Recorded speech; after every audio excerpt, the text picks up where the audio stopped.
Every tree has roots, every life has branches, and every adoption has a story. Some stories begin with questions, some begin with loss. All of them are rooted in love and the search for connection.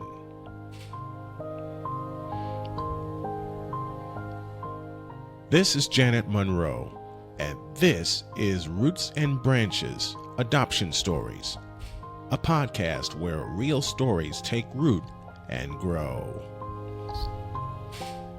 Because the more we share, the more we understand, and understanding helps us grow.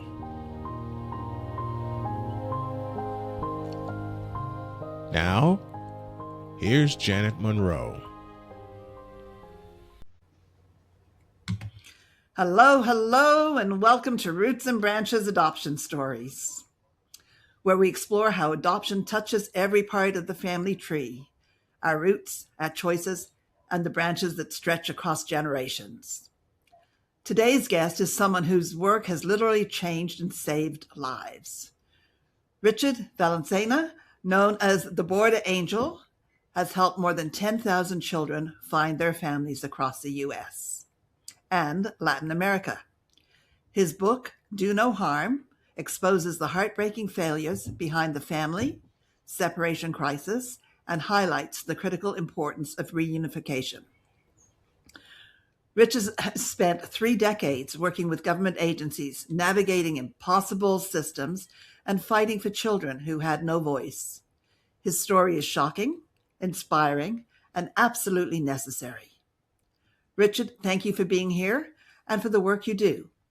So let's begin. My pleasure. So glad to have you. Richard, before we begin though, who were you before all this work started? And what was the moment that shifted your life in this direction? Before that, I'd been in the military. I was dropped off in San Diego, California, and looking for what my next adventure would be. I wanted to do international marketing.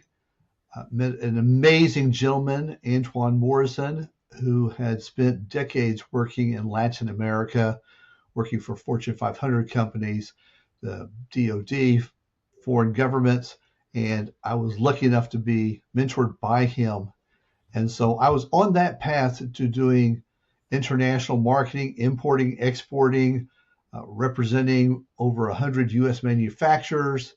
And my first sale was $250,000 to the Mexican government. So I was off and running before I came into this particular industry.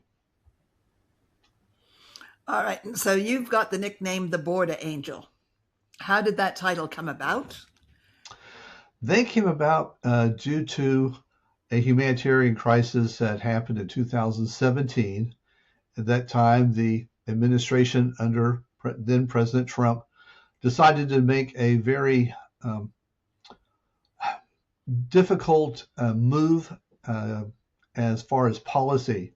There were thousands and thousands of families coming up from Latin America, and past administrations had struggled with stemming this tide of people coming into the country. And so that particular administration decided we will launch a project. It was called Zero Tolerance. What we'll do is we'll take children and separate them from their parents when they come into the U.S. Now, this was not, I want to make this very clear. The government knew that these were not traffickers. These were not coyotes, another term for traffickers. They knew this. They were specifically targeting families, moms and dads who were coming with their children, who oftentimes had documents showing that they were related. And they separated the children, put them in one location in the United States, and put the parents in another location in the United States. What happened is that a number of children, their families, their relatives who were deported, nobody in the country could find them.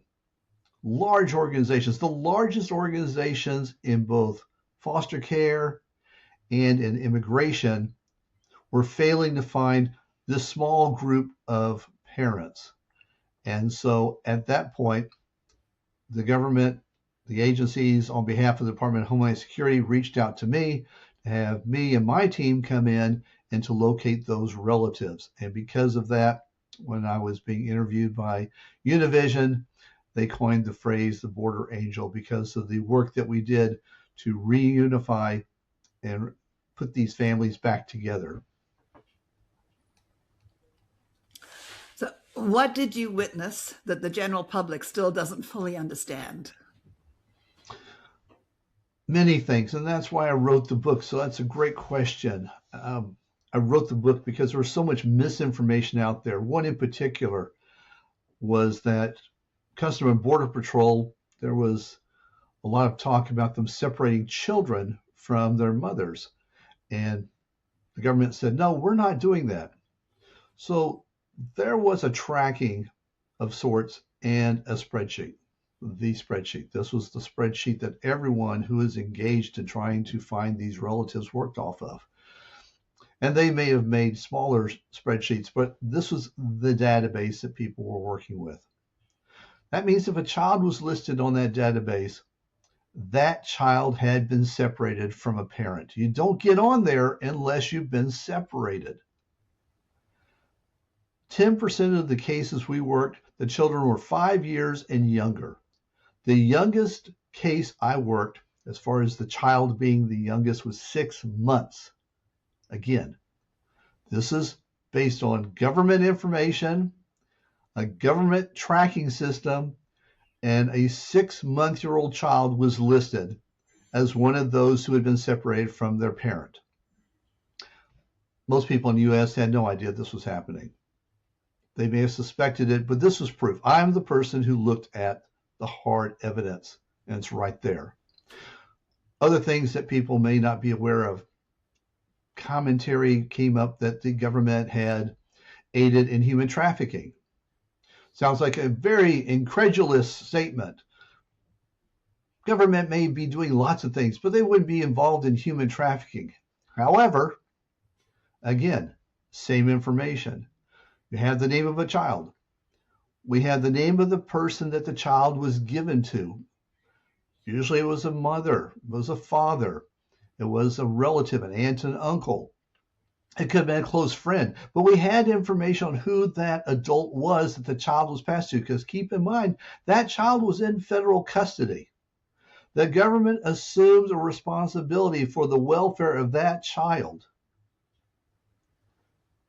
And some of these children on that sheet who had been given to somebody, there was no contact information. The government has no idea who they gave that child to. So imagine a neighbor having a child, and you run to that neighbor and say, hey, how's little Jimmy? Well, I gave little Jimmy to somebody. Who did you give little Jimmy to? I don't know.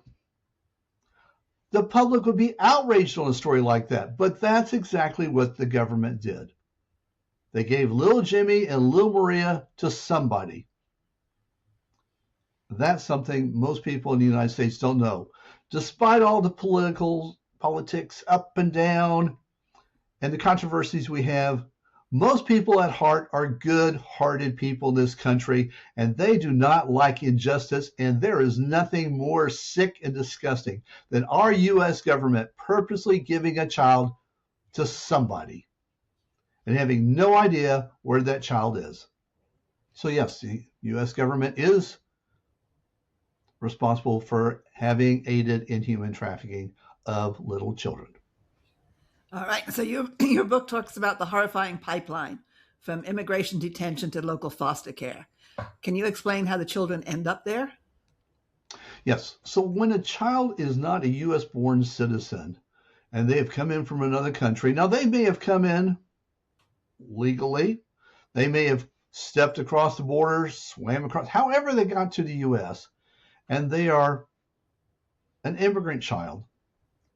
When they are taken in, because of that status, they go to the Office of Refugee Resettlement. That's the ORR. That is essentially the federal foster care system.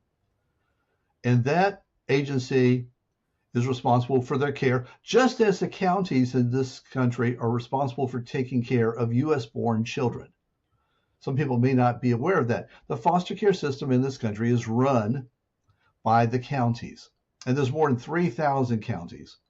Now, on the federal side, there's just the ORR, and they work just like the counties do. They want to get these children placed with someone, and their citizenship level is really not of interest. They've got a child, they want to get a child, they're doing the humanitarian thing. They are not a law enforcement agency. At least they were not a law enforcement agency.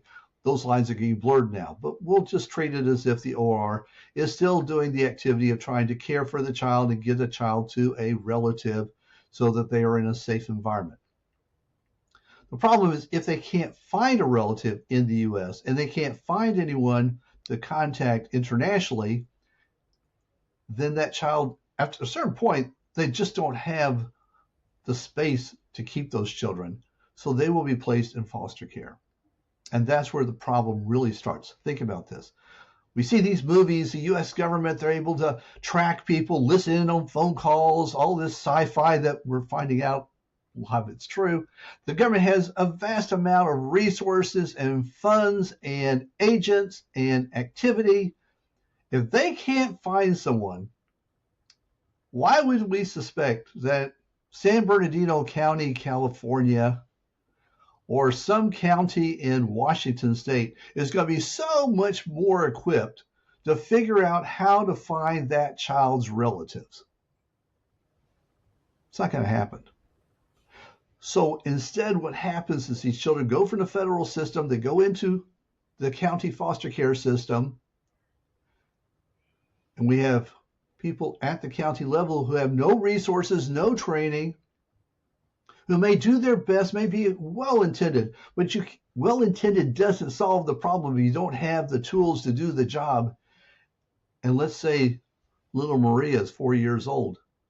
More than likely, little Maria is now going to be staying in the foster care system until she's 18 years old, at which time on her birthday, she's going to be put out on the street because she has gone the distance as far as the foster care system is concerned. That is one very real outcome for a child. So what were the biggest obstacles to finding their relatives, especially when you're going across borders? Knowing how to work with the different agencies. Look, what we do is not rocket science. It's simply being passionate enough to call up government agencies and to do the tracking. So let me put this into perspective. I talked to the head of one of the largest nonprofits. They do great work. These are high-level organizations, but they confided. We have a person or an organization, let's say in Guatemala, and if they do a great job for us, excellent. And if they find the relative, that's a win. But if they can't succeed in finding a relative, well, we did our best. So they only have one game plan. They have only one source that will help them to do the work in that country, because most of these organizations are not on the ground in those countries. Now, they may visit, they may fly down there, they may spend some time down there. And again, they are doing their best, but they're usually basing their success on one institution or one group to do the work. And if they're successful, they are. And if they're not, they're not. And that's it. That's as far as they will go. Forever Homes, on the other hand, the last case that we completed on behalf of the Department of Homeland Security, it took us 9 months to find the mother. We went through 10 agencies, not one, 10 agencies to find her. As far as I can tell, nobody else does that. Now, was it that these were hidden agencies? Maybe. That would have took a little digging. Would it have been impossible to talk to these agencies? No, we talked to them. So I've been asked that question often. Why is it we had a 95% success rate and these organizations did not? Now, keep in mind, this was a small group of the worst cases possible. These were essentially cold cases. But we were brought in to solve those cold cases. And in that respect, all these agencies, for that small number, but important number, had failed to succeed after years of effort. And we came in and we were able to find those relatives in 95% of the time. So it's not like we did something super special. We were just super driven, super passionate to find that relative no matter what the time and cost commitment was. And that may be a big reason for our success. We didn't look at the ledger and say, I got this much money from the government. Oh, well, we spent it, didn't have success. Next case. We kept going and kept going and kept going at cost to my nonprofit, by the way. We definitely extended ourselves out because the cost of success was much greater than the money we were being paid by the government to do this work. But that's because the child, each and every child, was worth that extra effort. They deserved that effort, whether they were a U.S. born child or an immigrant child. They were a child, and they deserved our best, and we gave it to them. So out of all these lives that you've made a difference to, is there one that you remember that stands out for you that shows both the damage and the hope? There was one in particular that we got very close to. They were in Guatemala. They were in an area of Guatemala that was extremely poor and a level of poverty that most people in this country just cannot imagine. They were living in essentially a mud hut. They were living day to day, subsistence living. Their dinner may have been from onions that were grown in their garden and that was mixed with water, and they were having onion soup. That was their dinner. The highest level of education in their area was 3rd grade. And the parents realized this, that my child is not going to be able to succeed in no computers, of course, no knowledge of the internet or technology, any of that, not being able to have the luxury of eating chicken, of having a burger, having anything that we all take for granted because, it may be good food, bad food, not vegan food, whatever. We have choices. There's no choice in these matters. They were just trying to stay alive and do whatever they could. And the gentleman had 4 children, and they interviewed him on Univision. And so there is a way for people to see that footage and to see the poverty that this family lived in, and helping him to finding him, number one, and then working with him. And the work we did for the Department of Homeland Security was very like a shift for us. We had always worked for county agencies, foster care agencies, attorneys on behalf of a foster child. And we had always worked with the organization. We did not get phone calls. We were not set up to have someone in Honduras or Brazil or Guatemala call us. And all of a sudden, we started getting phone calls. Hi, I hear you're looking for me. How can you help me? Hi, I haven't heard from anyone. It's been 4 months. Am I ever going to get a passport? I haven't heard when I'm going to get to fly up to the U.S. to see my child. I have no idea. No one's answering my calls. We ended up having to do that kind of work, calling up agencies and saying, look, we've got this family here. It's been half a year and they're nowhere. Can someone, not us, that's not what we were contracted to do, nor did we have the resources for that. Can you jump on it? And I did that for many families, that we had to step in and be this liaison between international organizations and the U.S. government to get these families through the process. So this particular case was very exciting because we got to see them from the point that we met them to the point that they got their passports. They were brought into Guatemala City. They actually had to come back again because one of the kids was in a hotel room, probably had never been on a mattress in their life, and as little kids do, was jumping up and down and fell off and blackened their eye. And they said, we can't take a photo like this. You'll have to come back. Just having that family come to the U.S., the reunification, and they were kind enough to send a couple of photos. They were in a very local mom and pop restaurant. We're not talking McDonald's. We're talking about the type of chairs and the table you saw in the 60s, a very old place with the Coca-Cola, reach in freezer, just very low level for us here in this country. But for them, probably the most exotic food that they had ever had in their life. And just realizing that I was able, and my team, my amazing team that I had in Guatemala, made that happen. After years and years of government agencies and other nonprofits and immigration attorneys failing to find this person. So I would say he was the one. Did that family end up staying in the U.S.?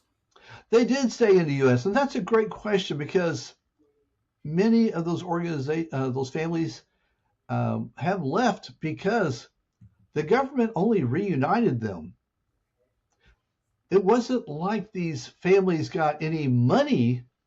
It wasn't like the government took their child, kept their child for 4 years, and said, we made a mistake.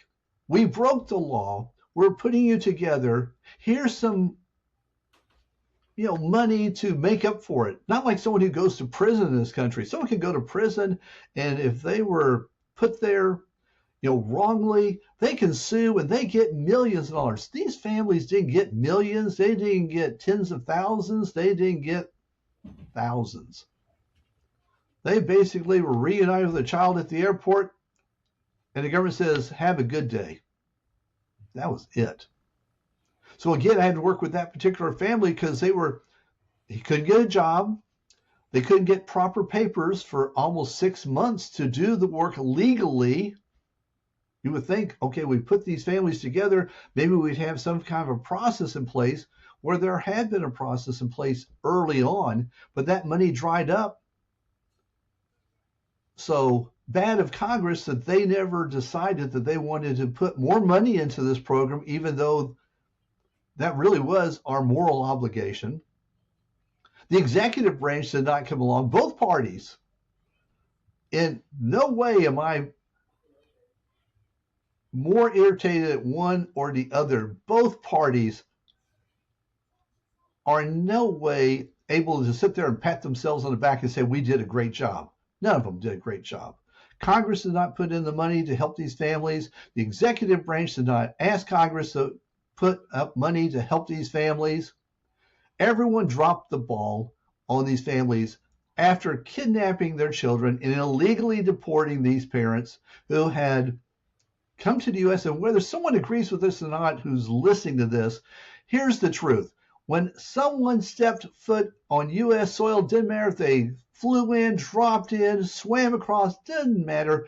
They were legally able to say, I am asking for asylum. And they were legally entitled to have their day in court. And that did not happen. The U.S. government violated their rights, our laws. So for someone who says, well, no, there's no well here. Either you're for law or you're against law. You can't cherry pick this. And the U.S. government violated several laws, which is why they were ordered to put these families back together. But in doing so, despite the separation, the time away, think of this. A 6-month-old child, 4 years later, they finally see their mother. And the U.S. government did not pay any kind of compensation. So yes, some of these families said, you know what, I just can't handle this. I'm away from my family. I'm away from my support. I'm here in the U.S.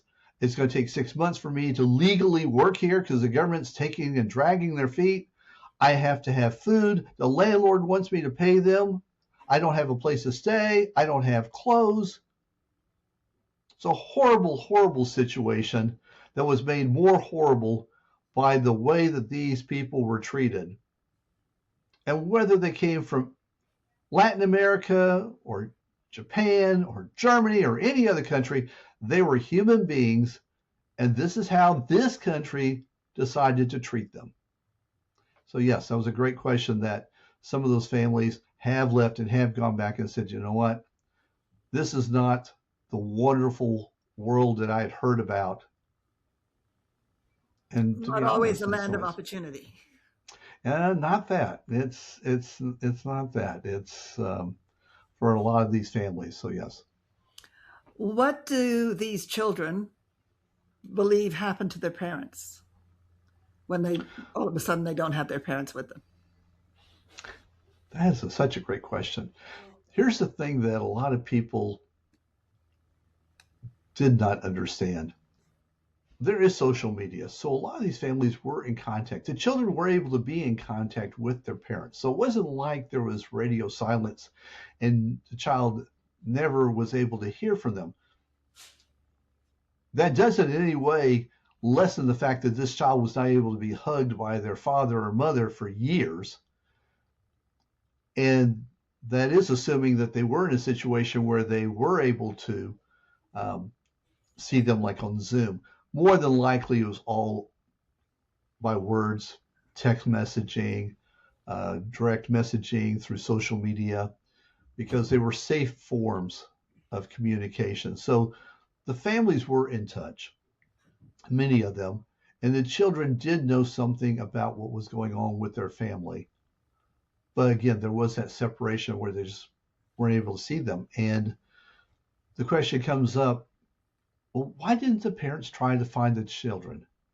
Look, the United States is a huge place. So number one, that question lets me know that the person asking is a little ignorant. And saying they should have been able to figure it out. Really?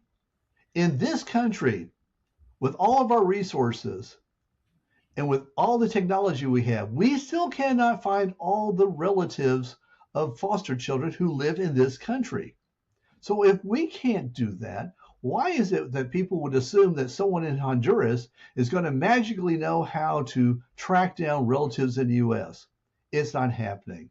I know we have AI now, and a lot of people think AI is everything, it does everything. It is a tool. I was just talking to someone who is very well versed in AI, and he agreed. He said, that's right. AI is a tool. It is not the do-all, end-all solution. And so, again, these families, they may have gotten and separated. They may have had a social media presence that the child was unaware of. It may have taken them years to make those connections. So every family situation is different. But some of the kids were able to be in touch with their mother or father that was in this other country. And I'm going to answer a question you haven't asked yet, and that is, why would the parents not want their child to come home? And it's simple. Despite all those horrible things I told you just a few minutes ago, you said the magic words, land of opportunity. No matter how bad it might be for this child, even now, they still have the potential, the opportunity to go to school past third grade. They have the opportunity to make enough money so they're not having onion soup at night and maybe skipping breakfast. They have the opportunity that one day they can actually work in an office, own a business, do something for themselves, send money back to their families. So much money gets sent back from people who work in the U.S. to support their families in other countries. That opportunity and the safety, relative safety we have here compared to other countries, not only from the elements, but also from politics, bad police, narco traffickers, all those horrible things that we hear about on the news. This is not paradise, but it is so much better than the places these people come from. So why would a parent want their child to come back to, pardon the phrase, hell? So the people who came to this country did not come from the richest areas of these countries. They weren't the ones who had lots of money. They were the poorest of the poor who knew that this was their chance. And if they had to spend the rest of their life and not see their child, to give their child an opportunity, that was such love on the part of a mother or father to sacrifice that ability to hug their child, to give their child that chance at a better life. That's what they did. And so instead of people making fun of them or deriding them, honestly, that is a level of love that many people in this country just don't understand. The sacrifice that these parents made didn't mean they liked it, didn't mean they're happy with it, but they could live with it. And that's why many of these parents, and they may still try to come to the U.S., doesn't mean they may stop. Some will, some won't. But that was why a lot of the children were here, and why a lot of parents didn't want to be contacted, because they didn't want there to be connection. They didn't want to take the chance that their child would be put on a plane and flown back to Guatemala, El Salvador, Argentina. They did not want to take that chance because they'd done their job. They'd gotten their child to the United States. All right, so let's do some behind the scenes work. How do you even begin locating family in multiple countries with limited records? Where do you start?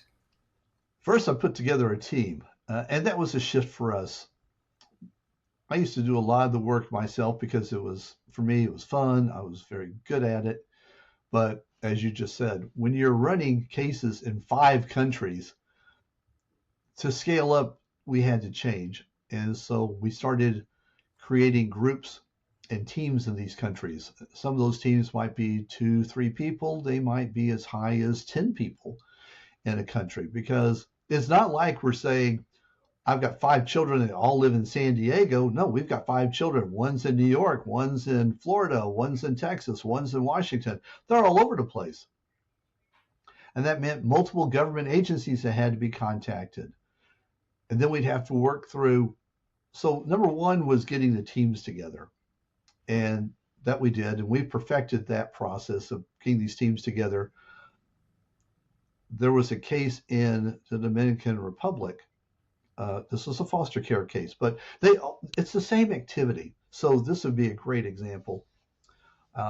We had a girl, she was 15 years old. She was U.S. born. Both of her parents from the Dominican Republic. The father was never part of the picture. So the girl had grown up with her mom here in the U.S. And when the girl was 15 years old, mom walked out the door one day and just never came back. Nobody knows where mom went. So the girl was placed in foster care. And the caseworker asked her, who are some relatives we can contact? And the girl could only give the name of 2 uncles and 2 aunts, that they were 50-ish, and that they all lived in the Dominican Republic. That's it. Now, because I put together a team, we found our favorite uncle in 36 hours. And that's because of our process. Again, it's not rocket science, and I'm happy to share with anyone who wants to know. Most agencies don't want to know because it means they're going to have to do the work, and they don't want to do the work. They'd rather spend their money somewhere else. But that's what I did in these countries. We set up teams, and those teams started to work the cases. And so that was step number 1. Step number 2 was learning who the organizations were that we needed to talk to. Some we knew, like the mayor's office. That was easy. Then we had to find out other agencies, because maybe the mayor's office didn't have the funding. They didn't have the personnel to help us with this particular case, because this was a one-off. It wasn't something that was directly, I don't want to say important, but just wasn't something they were set up to do, or they didn't have the resources. And again, we judge everything based on our country. We contacted a few government agencies in Latin America. They said, we don't have money. We are getting rid of our staff. We don't have anyone to answer the phone. Think about that. A government agency that did not have enough money to have someone answer the phone. That's how poor some of these local governments were. Poor. And just doing the best they could with what little they had. So then we would look for other organizations. And just as that case I told you about with the woman, we went through 10 organizations. We would find new organizations. We had people on the ground who would tell us about these organizations. We would find very local politicians. All that took research, massive amounts of research. and just being dogged about it. Again, nothing special, just simply being after it day after day, week after week. And the result was we found most of the people on average between 60 and 90 days, we would find those mothers and fathers that had gone missing and that nobody could find after 4 years. We would find them in that period of time. And so that is how we were successful. I wish I could tell you there was something ultra special that we did, that we were so gifted. It was just a lot of boots on the ground, phone calling, follow up, frustration because nothing's moving. Elections are coming, so everything's shut down. We can't do anything for 2 months, which is what's happening in Honduras right now. We've got Christmas coming, so nothing's happening for Christmas. And we pick the ball up second week of January, and we push on with the new administrations, and we do whatever we have to get the job done. Wow. What do you personally feel that needs to change in the U.S. foster and immigration systems to prevent this crisis from ever happening again?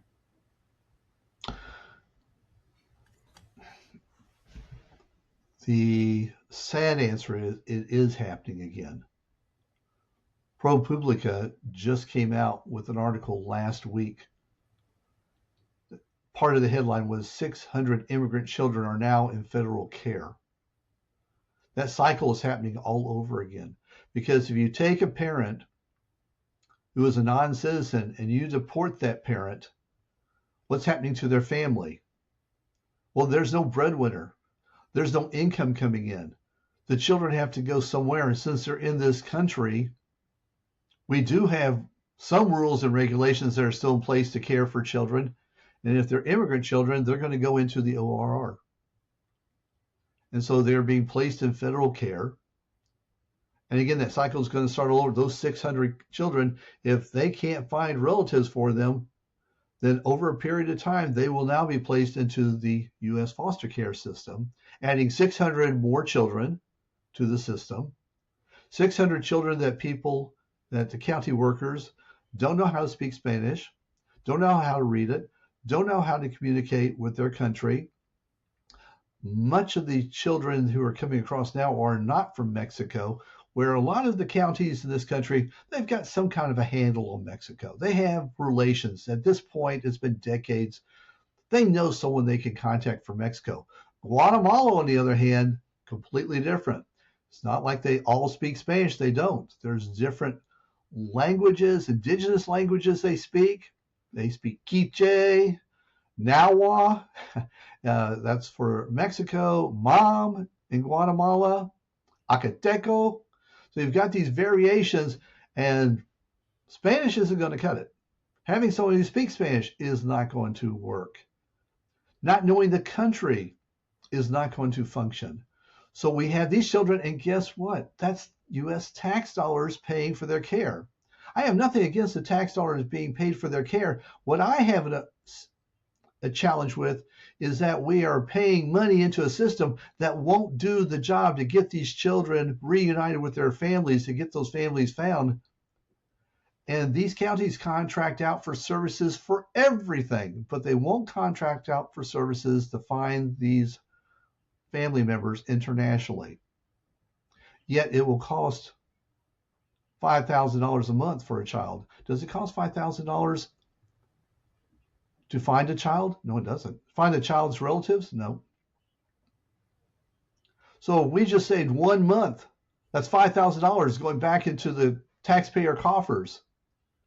If you have a child in foster care for a year, $60,000. $5,000, you found a relative. Let's just say $5,000 to find a relative. We just saved the taxpayer $55,000. Multiply that out by 600. We're starting to see some real large numbers. Millions and millions of dollars are being wasted because the agencies and their staff are untrained, lack the resources or the accountability. And that's a huge problem in this country. There is pretty much zero accountability when it comes to what the foster care agencies do. They can pretty much do whatever they want. And remember, there are 3,000 plus counties, each of them doing pretty much whatever they want with no oversight, taking in money that should go to pay for them to look for the relatives for these children who are in their care and not doing that. Instead, using the money for whatever it is they do. And so we are going to start seeing that grow as more and more people are deported, leaving families behind, leaving children behind. And so that's a huge problem right there. So that part of it's not improving. We're right back into the same cycle again. One of the things I did talk about in my book was funding. There just has to be funding. We would not expect a business to run if their bills were $5,000 and they only made $2,000 in profit. We would not expect that business to be around. But somehow we have this strange thinking that a government agency should be able to function and do $10,000 worth of work with $5,000 coming in. It's not going to happen. And this is something that is cyclical. It goes up, it goes down. But the government has this way of looking at things and saying, we gave you, $5 million last year. You only spent 4.8. Well, we're only going to give you 4.8. Oops. We're deporting more parents, so more kids are going to come into the system, but tough luck. You're going to have to live on $4.8 million. If that was a business, we would think those people were insane. But we don't think they're insane when it comes to the government. But the government is insane. That is an insane way of operating. So there has to be more money. Kansas is a wonderful state. Kansas a few years ago said, okay, enough. We have got to get a grip on this. And they did. They have been hyper-focused. And after 1 year, they had an audit of their own activities. And after 1 year of concentrated effort by all levels of the government, they still had some areas they said, we're still giving ourselves an F or a D in this area. It takes time for these things to change. It takes time to make progress.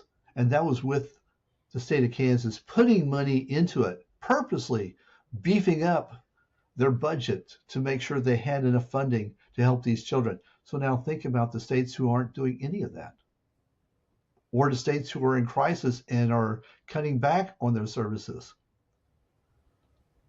So we have a financial issue that there's just simply not enough money coming into the system. We have an accountability problem because the people of this country should be able to get as much bang for their buck as possible. And we have nothing in place to check on foster care agencies to see if they're actually spending the dollars the way they should be spending the dollars. And again, just gave you a great example of how they're not doing that.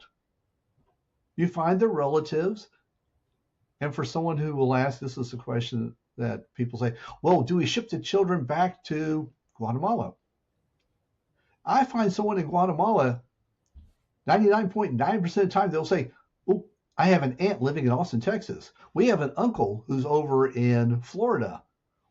We have an aunt living in Los Angeles. We have a godmother living in Oregon.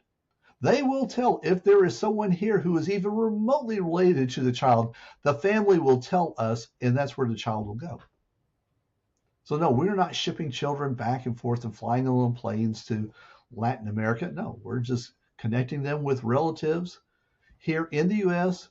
who are willing to take in the child and give that child that forever home and a safe and stable environment so they can function and flourish as children should in this country. We are supposed to be the best of the best.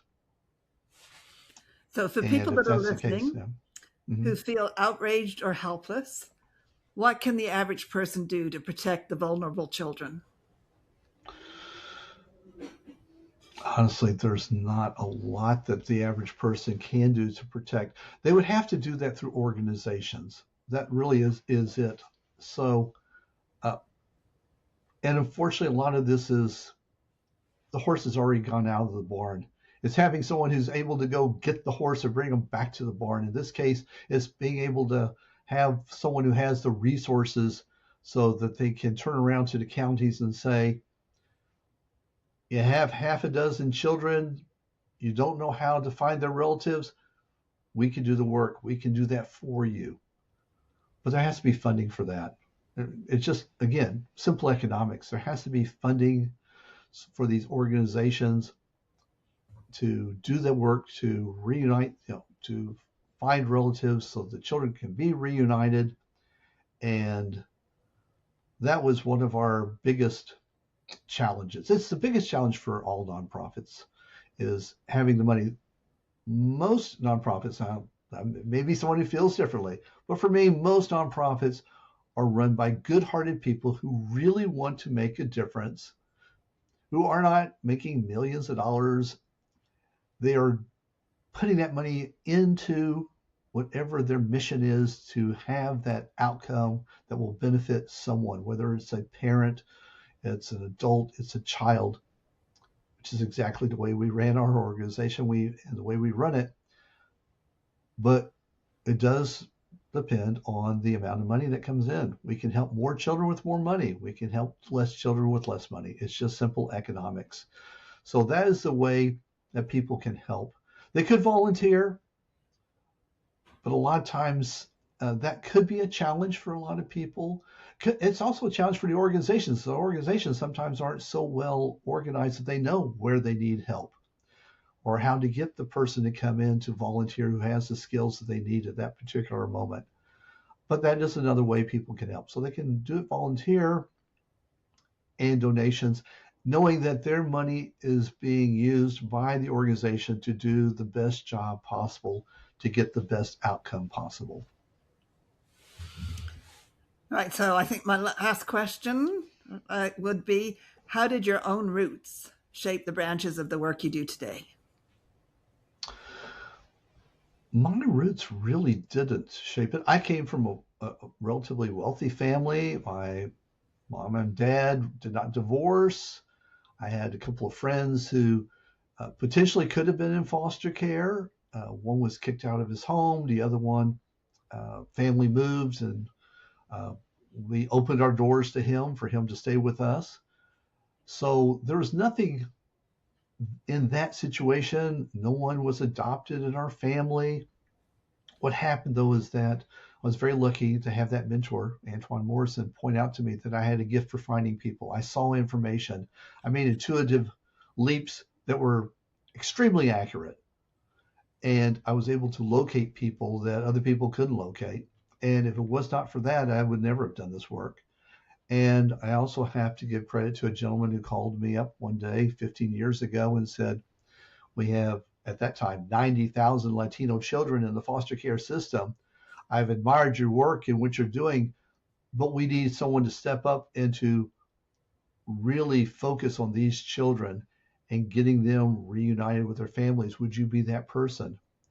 And so I credit him for making that phone call, reaching out to me, explaining to me what was going on in the foster care industry, and kind of lighting that fire under me so that I took on that challenge to create Forever Homes and to now be the premier nonprofit in North America that locates relatives in Latin America. That's what we do. We are the ones that everyone comes to. So it was more of a knowing that if it's not me, who else is going to do it?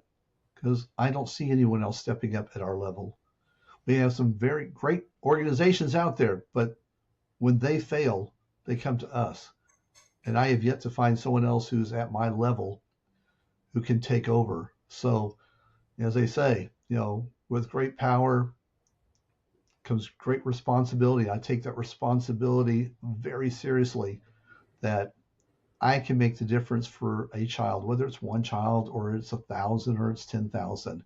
Each child deserves to have that best effort made. And so for me, it's that sense of justice, that we should do better for our children, anyone's children. A child is here in this country, and that I'm the one who can do it. And for me to walk away from that, just can't see how I could do that.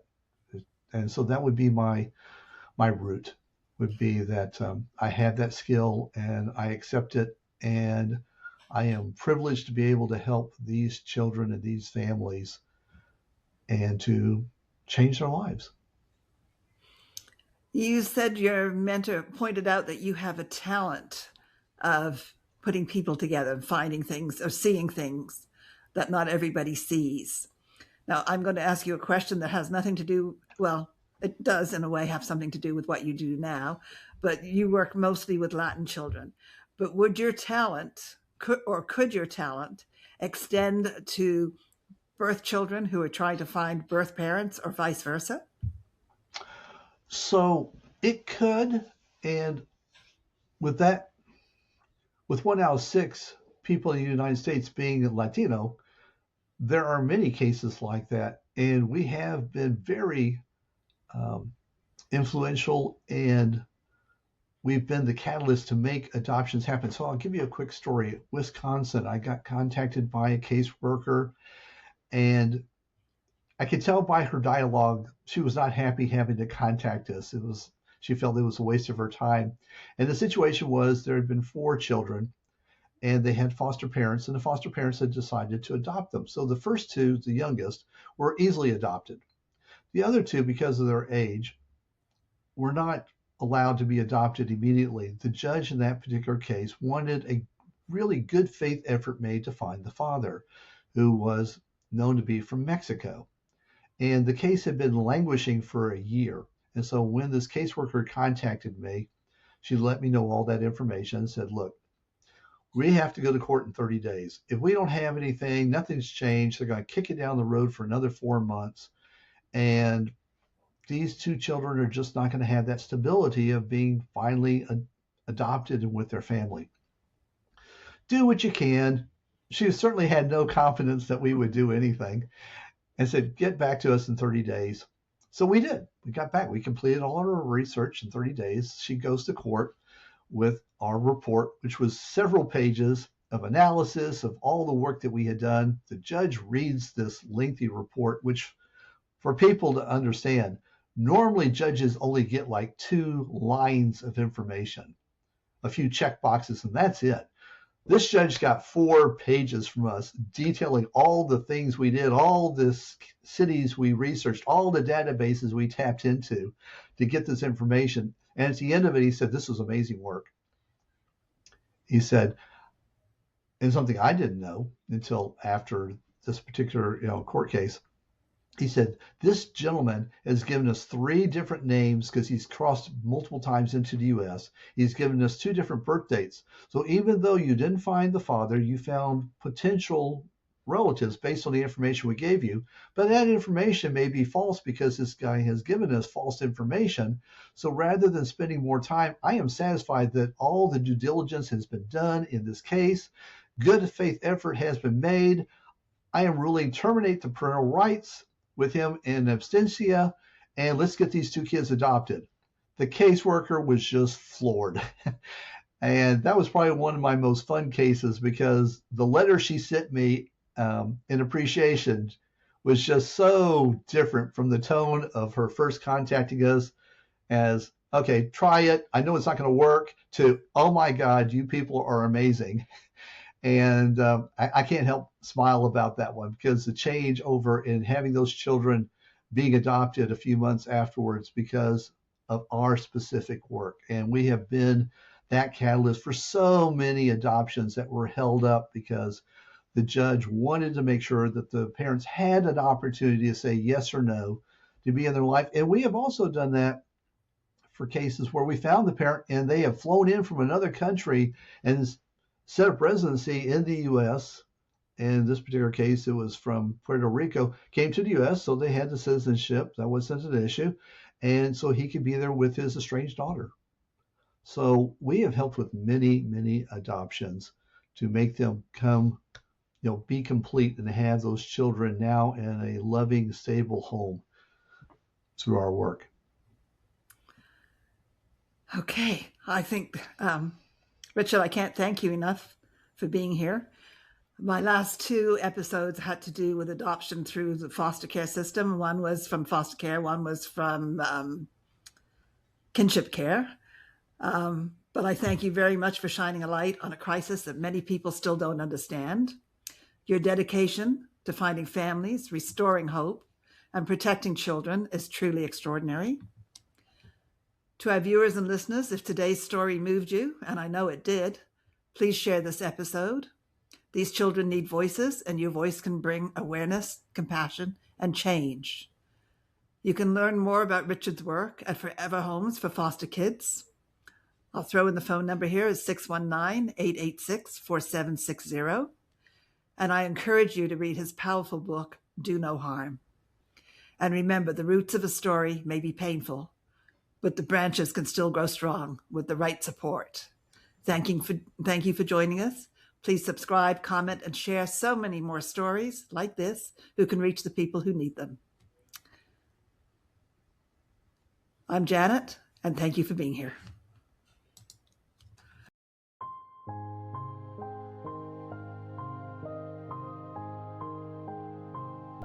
Thank you for tuning in to Roots and Branches Adoption Stories, where every tree has roots, every life has branches, and every adoption has a story.